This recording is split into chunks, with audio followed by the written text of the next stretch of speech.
காங்கிரஸ் பொதுச் செயலாளர் K C Venugopal செய்தியாளர்களை சந்திக்கிறார். அந்த நேரலை காட்சிகளை பார்க்கலாம். Pro-Tem Speaker Bhatwari Mahtab informing the decision of appointment of Rahul Gandhi as the leader of opposition in the Lok Sabha. Other office bearers will be decided later. That's all.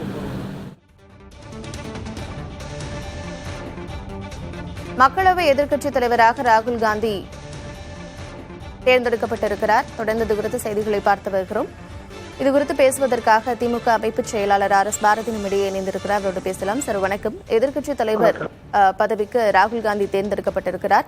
இந்த பதவி அப்படிங்கிறது எவ்வளவு மிக முக்கியத்துவம் வாய்ந்த பொறுப்பாக நீங்க பார்க்கிறீங்க? இனி எதிர்க்கட்சிகளுடைய குரல் நாடாளுமன்றத்தில் எப்படி இருக்கும்? 18வது நாடாளுமன்றம் என்பது அரசியல் ரீதியாக சுதந்திர இந்தியாவில் ஒரு முக்கியமான நிகழ்வுகளை சந்திக்க இருக்கிற பாராளுமன்றம் என்று நான் கருதுகிறேன்.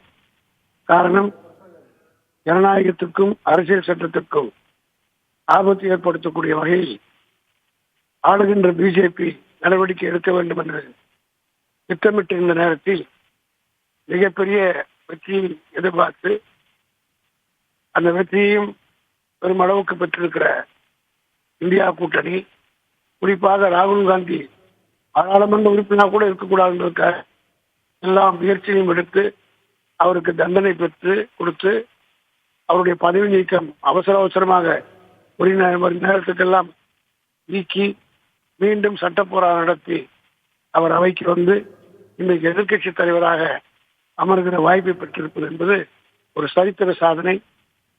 எதிர்க்கட்சி தலைவராக இருக்கக்கூடிய அவர் எழுப்பக்கூடிய பல்வேறு பிரச்சனைகள் நாட்டு இணைப்பு துண்டிக்கப்பட்டிருக்கிறது. மீண்டும் பேசலாம். எதிர்க்கட்சித் தலைவர் பதவி ராகுலுக்கு வழங்கப்பட்டிருக்கிறது. அந்த அண்மை செய்திகளை பார்த்து வருகிறோம்.